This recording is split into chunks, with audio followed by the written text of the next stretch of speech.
नमो नमः।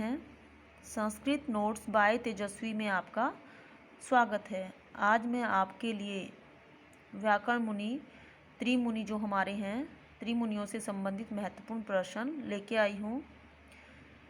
ये महत्वपूर्ण प्रश्न हमारे डिटेल रूप में हैं। यदि हम यहाँ प्रश्न उत्तर बनाते तो काफ़ी लेंथी हो जाता, तो मैंने इसको काफ़ी छोटा करने का प्रयास किया है।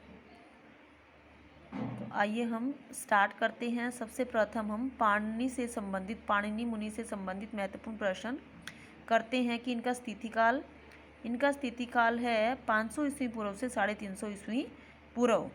पितामह का नाम है पणिन, माता का नाम दाक्षी, गुरु का नाम आचार्य वर्षाचार्य भी कहते हैं इनको। अन्य नाम पाणिन, पाणिनि, दाक्षीपुत्र, सालंकी, सालातुर्य, आहिक। जन्म स्थान सालातुर, वर्तमान में पाकिस्तान का लाहौर शहर ही सालातुर नाम से जाना जाता था। अन्य रचनाएं, इनमें इनकी जो प्रमुख रचना है पाणिनि मुनि की, ये अष्टाध्यायी है। तो क्वेश्चंस इसमें से काफ़ी ज़्यादा बन जाते हैं कि अष्टाध्यायी में कितने अध्याय हैं, कितने पाद हैं, कुल कितने सूत्र हैं, महेश्वर सूत्रों को मिला के कुल कितने सूत्र हो जाते हैं, प्रथम अध्याय क्या है, सर्वाधिक सूत्रों वाला अध्याय कौन सा है, उसमें कितने सूत्र हैं, पहला सूत्र कौन सा है, अंतिम सूत्र कौन सा है। तो देखिए, अष्टाध्यायी इसमें 8 अध्याय हैं, प्रत्येक अध्याय में 4 पाद हैं। इस प्रकार कुल 32 पाद हैं। 14 माहेश्वर सूत्रों को मिलाकर इसमें 3997 सूत्र हैं। प्रथम अध्याय में 351 सूत्र हैं और ये हमारा प्रथम अध्याय संज्ञा और परिभाषा सूत्र है। सर्वाधिक सूत्रों वाला अध्याय षष्ठम अध्याय है, इसमें 736 सूत्र हैं।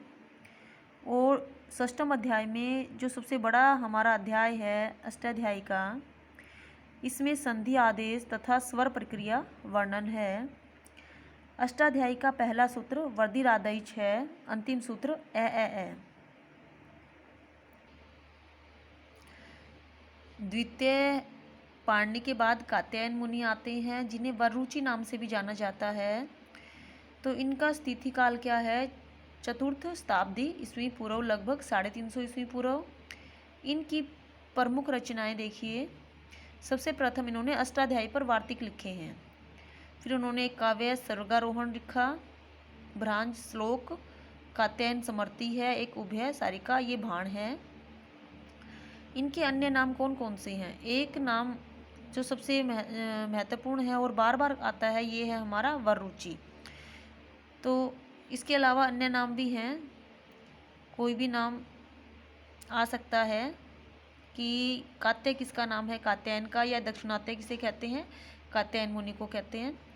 तो कात्य, कात्यायन, वररुचि, दक्षिणात्य नाम इनको पतंजलि ने दिया, क्योंकि इनको उन्होंने कहा कि ये दक्षिण क्षेत्र के थे, दक्षिण भारत के थे।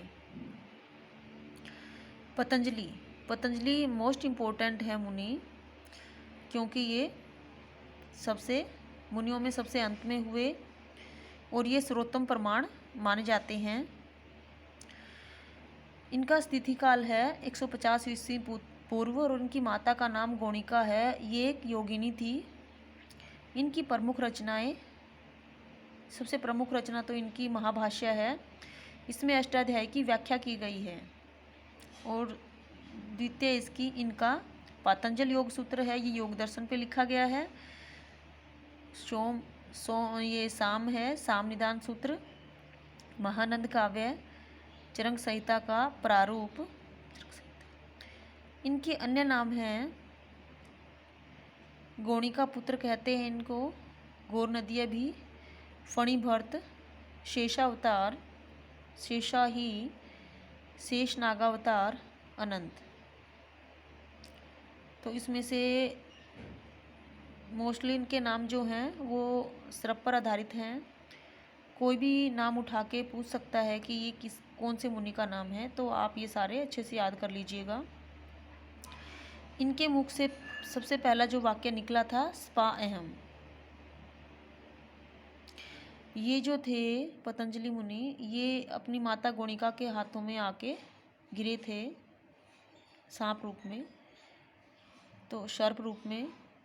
तो जब इनकी माता ने पूछा कि कौन, तो इन्होंने कहा सपा अहम। त्रिमुनियों में पतंजलि ही सर्वोत्तम प्रमाण माने जाते हैं, अर्थात पतंजलि मुनि के ही जो वचन हैं उनको ही हम प्रमाण रूप में मानते हैं। ये जो मैंने डिटेल रूप बनाई है, आप इनको ध्यान से पढ़िएगा, इसके हर लाइंस में क्वेश्चन बनते हैं और इसमें से मैंने कोई भी ऐसा इसका भाग नहीं रखा जो छूट गया हो। और जो नेट है, पीजीटी, टीजीटी, सीटेट, सभी संस्कृत ऑल एग्जाम्स के लिए इससे हटकर कोई भी क्वेश्चंस, कोई भी प्रश्न नहीं आएगा। तो यदि आपको ये मेरी वीडियो अच्छी लगी हो तो इसे अपने प्लीज़ सब्सक्राइब कर दीजिएगा, अपने दोस्तों के साथ ज़्यादा से ज़्यादा शेयर कीजिएगा। धन्यवाद।